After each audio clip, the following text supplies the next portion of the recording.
नमस्कार, आपके साथ मैं हूं सुखवीर। आप देख रहे हैं आपका अपना चैनल भिवानी हलचल। और आज की खबरें इस प्रकार से। वीरवार को नेहरू पार्क में पंचनंद युवा समिति द्वारा शहीद मदन लाल धिंगड़ा के शहीद दिवस पर पुष्पांजलि कार्यक्रम का आयोजन किया गया। इस अवसर पर पंचनंद के जिला अध्यक्ष विकास मेहता की उपस्थिति में जिला शिक्षा अधिकारी नरेश मेहता ने बतौर मुख्य अतिथि पहुंचकर उनकी प्रतिमा पर पुष्प अर्पित किए और नागरिकों को उनके बताए मार्ग पर चलने का संदेश दिया। संस्था सदस्यों ने सुबह सवेरे शहीद मदन लाल धिंगड़ा की प्रतिमा पर पुष्प अर्पित किए। इस दौरान जिला शिक्षा अधिकारी श्री नरेश मेहता ने कहा कि मदन लाल धिंगड़ा एक ऐसे साहसिक व्यक्ति थे जिन्होंने अंग्रेज कर्नल वाइली को गोली मारकर हत्या कर दी थी, क्योंकि उनके जुल्म हिंदुस्तान के लोगों पर बढ़ते जा रहे थे। उन्होंने कहा कि धिंगड़ा का जन्म पंजाब के अमृतसर में हुआ था।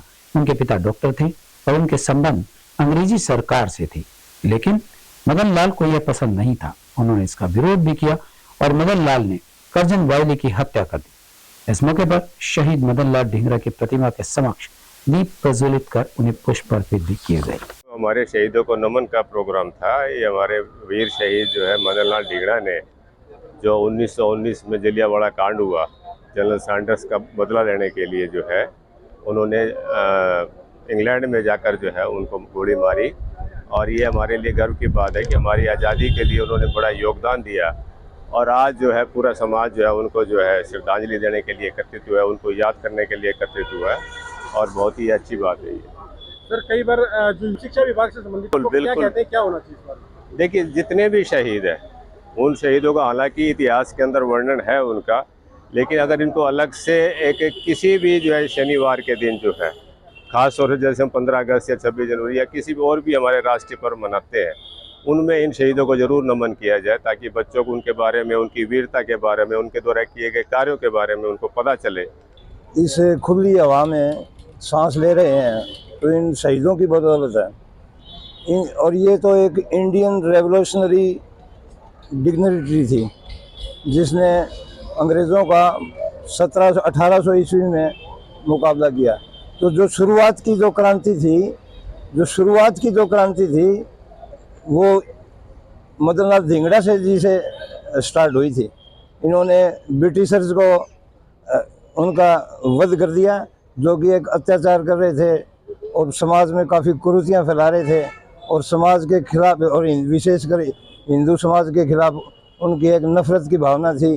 तो उन सभी बातों को एक विद्यार्थी होते हुए उन्होंने उसका जो है ना वध किया था। बहुत अच्छा प्रोग्राम किया है और मदन लाल धिंगड़ा जी की याद में जिन्होंने अपनी कुर्बानी दी। और ये फैक्ट है कि उनके अमृतसर के अंदर उनका परिवार रहता था और इसको बच्चे को भेजा था मदन लाल को इंग्लैंड के अंदर। वहाँ भी इन्होंने इसीलिए पर्पस भेजा था भी चलो यहाँ से चला जाएगा तो शायद वो डाइवर्ट हो जाए, वो बिल्कुल नहीं हुए। और उन्होंने वहाँ जाके भी अपना जो टारगेट था उसको पूरा किया। और हालांकि उनकी फांसी हुई उस वक्त भी उनको कोई चिंता नहीं थी। और हम हर वर्ष की भांति यहाँ पे तन मन धन से सेवा करते हैं, प्रसाद लगाते हैं, बढ़िया तरीके से करते हैं। मगर हमारे मन में एक टीस हमेशा ये रहती है कि प्रशासन 15 अगस्त के दिन सभी स्मारक को सजाता है, मगर हमारे यहाँ शहीद स्मारक अमर लाल धिंगड़ा जी की स्मारक को नहीं सजाया जाता। ये टीस हमारे समाज के अंदर जरूर रहती है और ये हमारे समाज के लिए शहीद सबके होते हैं। ये एक पर्टिकुलर किसी समाज के शहीद नहीं है। हमें प्रशासन उम्मीद नहीं थी कि हमें ये था कि शायद इस बार वो बहुत अच्छे से सजाएंगे इसे, मगर हमारे युवा साथियों ने, पंचनद की टीम ने इस स्मारक को बहुत अच्छे से सजाया। हमारे युवाओं में जोश है और वैसा ही जोश है जैसा शहीद मदन लाल धिंगड़ा में था। समाज को जगाने का काम कर रहे हैं, बहुत अच्छा काम कर रहे हैं। ये कितने देश की आज़ादी में काफ़ियों ने कुर्बानी दी, बहुत क्रांतिकारी मरे, लेकिन उनकी नींव जो है श्री मदन लाल धिंगड़ा ने डाली। क्योंकि मेरे विचार से पहला बलिदान देने वाले मदन लाल धिंगड़ा थे उस 21 साल की उम्र में, जबकि पूरा उनका परिवार अंग्रेजों के प्रति समर्पित था। लेकिन मदन लाल धिंगड़ा ने परिवार के विरुद्ध जाके और अंग्रेजों से हिसाब बराबर किया और वहाँ इंग्लैंड में जाके मारा। उसके बाद बाकी स्वतंत्रता सेनानियों ने भी कुर्बानी दी, लेकिन उनकी नींव डालने वाले मदन लाल धिंगड़ा थे। जबकि उनके प्रति तो पूरे देश को सम्मान होना चाहिए, हर समाज को मनाना चाहिए, क्योंकि क्रांतिकारी या बलिदान देने वाला किसी एक समाज से नहीं होता। लेकिन ये भी थोड़ा सा अफसोस है कि बाकी समाज उतना महत्व नहीं दे रहे। आज हमारा समाज सही जागृत हुआ है। मैं इन बच्चों को भी धन्यवाद करूंगा। आज इन्होंने बड़ा जोश दिखाया है और ये जोश इनका बरकरार रहे और मदन लाल ढींगड़ा का नाम हमेशा रोशन। मदन लाल ढींगड़ा जी को नमन करता हूं, उनको श्रद्धांजलि अर्पित करता हूं और साथ में ये बताना चाहूँगा कि मदन लाल जी जैसे शहीद क्रांतिकारी देश में जिन्होंने आज़ादी की मेन भूमिका निभाई, आपने देखा होगा सन 1947 में, उससे पहले लगातार हमारे हिंदू समाज द्वारा कैसे क्रांतिकारी युवा इस देश के आज़ादी के लिए लड़ मरे और कितने युवाओं ने, कितने छोटे बच्चाओं ने, कितनी महिलाएं, कितने बुजुर्ग, कैसे 14 अगस्त का दिन त्रासदी का दिन था, ये शहीदों का बलिदान का दिवस था। आप देखेंगे कितने के युवा जिनमें एक जोश होता था और इस त्रासदी में मारे गए। मैं मदन लाल ढींगड़ा जैसे शहीदों को नमन करता हूँ, उनको श्रद्धांजलि अर्पित करता हूँ। इनके बलिदान से प्रेरणा लेने की ज़रूरत है। आज का जो युवा है तो कहीं ना कहीं पथ भटक रहा है, तो उनको इनसे प्रेरणा लेनी चाहिए, इनसे सीख लेनी चाहिए। जिस तरह से इन्होंने बलिदान दिया, अपने आप में एक मिसाल थे। मदन लाल ढींगड़ा जी के बारे में जितना कहा जाए वो कम है। ढींगड़ा जी है वो जो है भारतीय स्वतंत्रता संग्राम के अप्रीतम क्रांतिकारी थे, जो स्वतंत्रता संग्राम की जो चिंगारी थी उसको आग में बदलने का उन्होंने काम किया था और आज इसीलिए हमने उनको अपने श्रद्धा सुमन अर्पित किए हैं और बहुत अच्छा इन्होंने कार्यक्रम आयोजन कर रखा है। तो एक बार मैं फिर से यही कहूँगी कि इनको बहुत बहुत बहुत हमारी तरफ से श्रद्धांजलि अर्पित। आज मदन लाल ढींगड़ा जी की जो श्रद्धांजलि सभा है, ये हमारे पूरे समाज के लिए, हमारी आने वाली पीढ़ी के लिए प्रेरणा दिवस है। तो हम तो ये कहते हैं कि समाज को इस दिवस को प्रेरणा दिवस के नाम से भी मनाना चाहिए। पिछले दिनों यहाँ पर 15 अगस्त को प्रशासन ने अगर अनदेखी की है तो ये प्रशासन की भूल है और प्रशासन की नहीं, ये सरकार की भी भूल है। डोभी तालाब पर स्थित मेगा माइंड किड्स स्कूल प्रांगण में तीज महोत्सव को लेकर मेहंदी प्रतियोगिता सहित अनेक कार्यक्रम का आयोजन किया गया। इस बारे में स्कूल प्राचार्य मंजू शर्मा ने बताया कि भारत में मनाए जाने वाले रंगारंग त्योहार स्पष्ट रूप से भारतीय संस्कृति के महत्व को दर्शाते हैं। प्रतियोगिता में अनेक बच्चों ने भाग लेकर अपनी छुपी हुई प्रतियोगिता को दिखाया। स्थानीय डोभी तालाब स्थित मेगा माइंड किड्स स्कूल की प्राचार्य मंजू शर्मा ने वीरवार को विद्यालय परिसर में आयोजित तीज मेले समारोह को संबोधित करते हुए कहा कि बच्चों को हरियाणवी संस्कृति से रूबरू कराना अत्यंत आवश्यक है। इस दौरान मेहंदी प्रतियोगिता व अन्य सांस्कृतिक कार्यक्रमों का भी आयोजन किया गया, जिसमें बढ़ चढ़कर बच्चों ने भाग लिया और अपनी प्रतिभा का प्रदर्शन किया। कार्यक्रम को संबोधित करते हुए उन्होंने कहा कि सांस्कृतिक गतिविधियों का विद्यार्थी जीवन में अत्यधिक महत्व है। विद्यार्थियों के व्यक्तित्व विकास में सांस्कृतिक गतिविधियां सहायक होती हैं। उन्होंने कहा कि इस प्रकार के सांस्कृतिक कार्यक्रमों के आयोजन से अपनी संस्कृति से जुड़ाव सुनिश्चित होता है।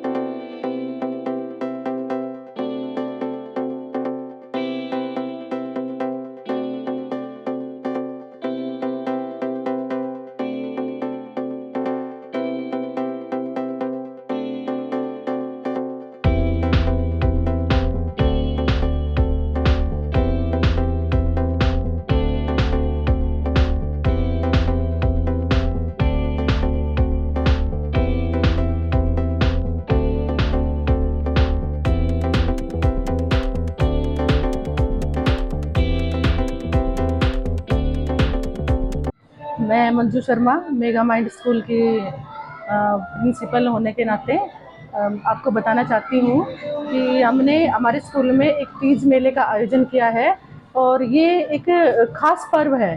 वैसे तो हमारे देश में बहुत सारे त्यौहार मनाए जाते हैं, परंतु तीज का एक खास महत्व होता है क्योंकि इस दिन माँ पार्वती और भगवान शिव की पूजा की जाती है। ऐसा माना जाता है कि माता पार्वती ने भगवान शंकर को पाने के लिए यह व्रत किया था। दरअसल हरतालिका तीज का पर्व भगवान शिव व माता पार्वती के पुनर्मिलन के लिए मनाया जाता है। हम आजकल हमारी संस्कृति कहीं ना कहीं लुप्त होती जा रही है। इसको बनाए रखने के लिए हमने मेगा माइंड स्कूल में तीज मेले का आयोजन किया है ताकि हम बच्चों को इसके बारे में जागरूक कर सकें, वह अपनी संस्कृति को बचा सकें और जो हमारे त्यौहार लुप्त होते जा रहे हैं उनको हम अपनी संस्कृति को आगे बढ़ा सकें। और बच्चों का मनोरंजन हो और हमारी संस्कृति भी आगे बढ़े, हमारे त्योहार लुप्त ना हो। Thank you. आज स्कूल में हमने शिव पार्वती का डांस है, डांस तो नहीं बोलूँगी सर, आज स्कूल में हमने शिव पार्वती की झांकी निकाली है और मेहंदी कंपटीशन रखा है बच्चों के लिए और स्टॉल लगी हुई है कई सारी जिनमें बच्चे खाने पीने का आनंद ले सकेंगे और बच्चे ग्रुप डांस करेंगे। झूले हमारे स्कूल में लगे हुए हैं और बच्चे काफी आनंद ले रहे हैं झूलों का। भिवानी के निकटवर्ती गांव तिगड़ाना में वीरवार को एक महिला की तेजधार हथियार से हत्या करने का मामला सामने आया है। सूचना प्राप्ति उपरांत थाना सदर प्रभारी रमेश चंद्र ने मौके पर पहुंचकर मृतका दीपक के शव को अपने कब्जे में लिया और परिजनों को बयान पर मुकदमा दर्ज करके अपनी आगामी कार्रवाई आरंभ कर दी है। प्राप्त जानकारी के अनुसार पुलिस को सूचना प्राप्त हुई थी कि गांव तिगड़ाना में एक महिला की हत्या कर दी गई है। सूचना पर पुलिस की टीम मौके पर पहुंची और शव को अपने कब्जे में ले लिया। मृतक महिला की पहचान दीपक के रूप में हुई है। मृतक महिला की उम्र लगभग 34 वर्ष है। उसके 4 बच्चे हैं। महिला के शरीर पर तेज धारदार हथियार से कई जगह पर निशान है। महिला की 2 लड़कियां भी हैं और 2 लड़के हैं। पुलिस ने परिजनों के बयान के आधार पर अपनी आगामी कार्रवाई शुरू कर दी। वहीं सदर थाना प्रभारी रमेश चंद्र ने बताया कि उन्हें सूचना प्राप्त हुई थी कि गांव तिगड़ाना में एक महिला की तेज धारदार हथियार से हत्या कर दी गई। सूचना पर पुलिस की टीम मौके पर पहुंची और शव को अपने कब्जे में ले लिया। मृतक महिला की पहचान दीपक के रूप में कर इस मामले में पुलिस अपने कार्य में जुट गई। सुबह तिगड़ाना से कृपाल ने इतला दी थी तो उसकी पत्नी की हत्या हो गई, तो मौके पहुंच गए और अभी बयान हासिल करेंगे। जो भी स्टेटमेंट दे उस आधार पर कार्रवाई हो जाएगी। मृतक का क्या नाम था? मृतक का इसकी पत्नी है दीपक नाम था। उम्र करीब 34 साल है। 4 बच्चे हैं। उसके 7 चोटें हैं, छाती में हैं, कमर में भी हैं, तो 7 चोटें का नहीं मौत हुई। महिला कितनी उम्र की होगी? लगभग 34 साल के करीब है। 4 बच्चे हैं, 2 लड़की शादीशुदा हैं, 2 बच्चे पढ़ रहे हैं। घटना रात्रि की है? नहीं, आज दिन की है, 10:30 और 11 के बीच की। किस बात को लेकर सामने आया? ये अभी उसके बयान के हासिल करने के बाद ही बता सकेंगे। भिवानी के सबसे प्राचीन वैश्य महाविद्यालय में दूर दूर से आकर पढ़ने वाले विद्यार्थी ने कॉलेज में हॉस्टल निर्माण की मांग को लेकर महाविद्यालय प्राचार्य संजय गोयल से मुलाकात की। अपनी मुलाकात में उन्होंने कहा कि उनका अधिकतर समय पढ़ाई के लिए आते वक्त आने जाने में गुजर जाता है। इस उद्देश्य को लेकर उन्होंने एक ज्ञापन प्राचार्य महोदय को सौंपा। गौरतलब है कि इंसो छात्र संगठन ने वैश्य महाविद्यालय में हॉस्टल निर्माण की मांग को लेकर प्राचार्य संजय गोयल को ज्ञापन सौंपा। ज्ञापन सौंपते हुए छात्रों ने प्राचार्य से अपील की है कि महाविद्यालय में पढ़ने के लिए बच्चे दूर दूर से आते हैं, जिनको आने जाने में और पीजी का खर्च उठाने में काफी परेशानी होती है, जिससे आम छात्र छात्राओं को परेशानी का सामना करना पड़ता है। इसीलिए छात्र संगठनों ने प्राचार्य से अपील की है कि कॉलेज में दोबारा से हॉस्टल बनवाया जाए। इस बारे में इंसो छात्र नेता आशीष ने बताया कि उन्होंने अपनी मांग को लेकर प्राचार्य को ज्ञापन सौंपा है और प्राचार्य से अपील भी की है कि कॉलेज में हॉस्टल का निर्माण जल्द से जल्द करवाया जाए ताकि बच्चों को परेशानी न हो। नमस्कार जी, मैं आशीष डॉक्टर लुहारी, छात्र नेता इंसो वेस्ट कॉलेज का विद्यार्थी हूँ। और हमारे कई छात्राओं की भाई बहनों की मांग थी कि वो गेम प्रयागृह हैं, बाहर अपने स्टेडियम में खेलने आते हैं और काफ़ी दूर से आते हैं और यहाँ पीजीओ में रहते हैं और यहाँ उनका खर्चा बहुत महंगा है। इस वजह से वो कई भाई बोले कि भाई हमारे कॉलेज में पहले हॉस्टल हुआ करता, जो कि आज खंडर बन चुका, आज उसका जमीन रह चुकी है, उसका कुछ नहीं है। क्या पता उस पर एक अवैध कब्जे चल रहे हैं या कोई ट्रस्ट बेच कर खा गई या कॉलेज के मैनेजमेंट ने उस पर कोई कब्जा कर लिया, हमें कुछ नहीं पता। तो बस यही मांग लेके प्रिंसिपल साहब के पास आए थे कि हमारे कॉलेज के हॉस्टल का निर्माण कराया जाए, जिससे बच्चों को परेशानी ना हो आने जाने। मेरा नाम है ऋतिक, मैं तिगड़ाना से आता हूँ और हॉस्टल बनाया जाए यहाँ पे। बहुत परेशानी है, बहुत परेशानी है सबको भी। पीजी बहुत महंगी हो रही है, ठीक है। दूर से आते हैं, बहुत दूर से आते हैं बच्चे पढ़ने के लिए। रहने का वो बंदोबस्त नहीं यहाँ पे। बहुत दूर दूर से गांव से भी आते हैं, कई सिटी से भी आते हैं, बाहर से भी। चौधरी बंसीलाल विश्वविद्यालय परिसर में शरारती तत्वों के प्रवेश पर रोक लगाने की मांग को लेकर एबीवीपी के पदाधिकारियों ने आशु पालवास व सचिन शेखावत के नेतृत्व में वीरवार को पुलिस अधीक्षक वरुण गोयल से उनके कार्यालय में मुलाकात की। वहीं उन्होंने ज्ञापन के माध्यम से परिसर में पुलिस फोर्स नियुक्त करने की मांग की। इस दौरान एबीवीपी पदाधिकारियों और विद्यार्थियों ने कहा कि शरारती तत्वों के प्रवेश के कारण सीबीएलयू का शैक्षणिक माहौल खराब होता है। इस मौके पर एबीवीपी के विभाग संयोजक आशु पालवास व जिला संयोजक सचिन शेखावत ने कहा कि विद्यार्थियों को बेहतर शैक्षणिक माहौल प्रदान करना शिक्षण संस्थान के मुखिया का अहम कार्य होता है, लेकिन सीबीएलयू प्रशासन उस कार्य को करने में नाकाम साबित दिखाई दे रहा है। उन्होंने कहा कि सीबीएलयू परिसर में हर समय बाहरी तत्वों का आना जाना लगा रहता है, जिसके कारण विद्यार्थियों की पढ़ाई के साथ साथ सीबीएलयू के शांतिपूर्ण माहौल में भी दखल पड़ती है, जिसका असर सीधे रूप से विद्यार्थियों की पढ़ाई पर पड़ रहा है। यही नहीं, शरारती तत्व इतने बेखौफ हैं कि सीबीएलयू के मुख्य द्वार पर तैनात सुरक्षा कर्मियों की बात भी नहीं सुनते और विश्वविद्यालय में जबरदस्ती अंदर प्रवेश कर जाते हैं। ऐसे में एबीवीपी मांग करती है कि विद्यार्थियों की सहूलियत के मद्देनजर सीबीएलयू में बाहरी तत्वों के प्रवेश पर रोक लगाई जाए और विश्वविद्यालय के बाहर पुलिस बूथ रखवाए जाए और सभी के पहचान पत्र की जांच सुरक्षा कर्मियों द्वारा सुनिश्चित करवाई जाए। आशु पालवास, अखिल भारतीय विद्यार्थी परिषद भिवानी विभाग संघ। आज माननीय एसपी महोदय से हम जो प्रेमनगर विश्वविद्यालय है उसके बाहर पुलिस बूथ रखवाने की मांग को लेकर के हम मिले थे और माननीय एसपी महोदय से अच्छी मुलाकात हुई। एसपी महोदय अच्छा रिस्पांस दिया है और 2-3 दिन पहले भी हमने माननीय कुलपति महोदय को उसके बारे में ज्ञापन दिया था कि हमारे जो विश्वविद्यालय में चौधरी बंसीलाल विश्वविद्यालय 80% के लगभग लड़कियों की एडमिशन है, तो हम हमारी बहनों की सुरक्षा के मद्देनजर रखते हुए उनकी सुरक्षा के लिए जो सिक्योरिटी गार्ड के साथ में हम हमारे भिवानी प्रशासन की भी डिमांड के लिए ज्ञापन दिया है कि वो वहाँ पे बाहर पुलिस बूथ रखेंगे और वहाँ पे जो अराजक तत्व जो बिना एंट्री किए हुए जो जिनके एडमिशन भी नहीं है विद्यार्थियों के। वीरवार को भिवानी रोडवेज कर्मचारियों ने अपनी विभिन्न मांगों को लेकर रोडवेज कार्यालय परिसर में 2 घंटे का सांकेतिक धरना प्रदर्शन किया। इस मौके पर यूनियन पदाधिकारियों ने बताया कि यदि उनकी लंबित पड़ी मांगों को सरकार पूरा नहीं करती है तो सभी कर्मचारी 2024 के चुनाव में सरकार को बदलने का काम करेंगे। इस मौके पर मोर्चा प्रधानों ने कहा कि 2016 में लगे ड्राइवर्स को पक्का करना, परिचालकों का पे ग्रेड बढ़ाना, ड्राइवर्स का हैवी पे ग्रेड बढ़ाना, पुरानी पेंशन बहाल करना, इस तरह की विभिन्न मांगे हैं जिन्हें लेकर 2 घंटे का प्रदर्शन किया गया है। उन्होंने कहा कि अगर सरकार फिर भी नहीं मानती है तो फिर रोडवेज कर्मचारी बड़ा आंदोलन करेंगे, जिसका खामियाजा स्वयं सरकार को भुगतना पड़ेगा। वर्कर्स यूनियन का डिपो प्रधान अनिल फौजी, आज 2 घंटे का विरोध प्रदर्शन सरकार की अठधर्मिता के कारण है। कर्मचारियों की मांगे नहीं मानी जा रही हैं। 2-3 दौर की मीटिंग हो चुकी है। मीटिंग में टेबल पर बात होती है, मांगे मान ली जाती है, धरातल पे लागू नहीं की जाती है। 2-3 मांगों को छोड़ के बहुत सारी मांगे बाकी हैं। इससे कर्मचारियों में भारी रोष है और ये एक चेतावनी के तौर पर है। सरकार गूंगी बहरी सरकार को जगाने के लिए चेतावनी है। 2 घंटे का विरोध प्रदर्शन साझा मोर्चा की तरफ से है। अगर हमारी मांगे नहीं मांगी गई तो आने वाले टाइम में सरकार के लिए बहुत बड़ा नुकसानदायक होगा। 2024 में चुनाव का साल है, इसलिए हर कर्मचारी वर्ग सरकार के खिलाफ होगा और सरकार को इसका खामियाजा भुगतना पड़ेगा।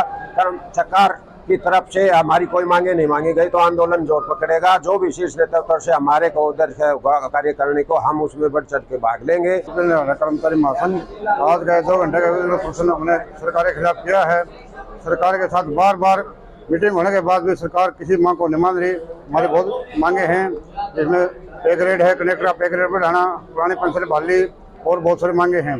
बार मीटिंग होने के बाद भी सरकार दातों पर कोई उसको लेटर जारी नहीं कर रही। सरकारी सभी कर्मचारी में रोष है। हम सरकार के खिलाफ बहुत निकले। आगे आने वाले समय में कोई बड़ा आंदोलन हो सकता है जिसकी सरकार सोच जिम्मेवार होगी। बीते दिनों नूंह में उपजे हालातों के बाद सोशल मीडिया पर असामाजिक तत्वों के द्वारा एक दूसरे के धर्म को नीचा दिखाने के कटाक्ष करने का मामला थमने का नाम नहीं ले रहा है। इसी के चलते गो भक्तों को जान से मारने की धमकी भी मिल चुकी है। इस विषय को लेकर गोरक्षा दल संयोजक संजय परमार व अन्य गो भक्तों ने पुलिस अधीक्षक को एक ज्ञापन वीरवार को सौंपा। नूंह में उपजे हालातों के बाद सोशल मीडिया पर असामाजिक तत्वों के द्वारा एक दूसरे के धर्म को नीचा दिखाने के लिए कटाक्ष कर विवादित कमेंट किए जा रहे हैं।